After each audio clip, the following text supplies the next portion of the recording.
How to change a 2013 Buick Regal 5-button flip key remote battery. Now here's Sergeant Locksmith to show you how. Let's change the battery out on our Buick Regal 5-button flip key remote.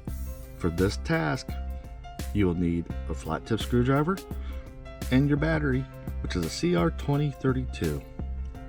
Easy task to do. Pop your blade open, and if you look, you'll see you have the seam line where the two halves. You've got that diagonal cut, which this is the bottom piece. Just place your thumb in there, push down, and the back cover pops off.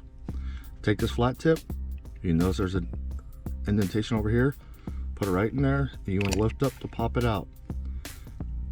These right here provide the spring tension. Here's your CR2032 battery. Go ahead and slide it back in. And you notice it goes under that little lip right there.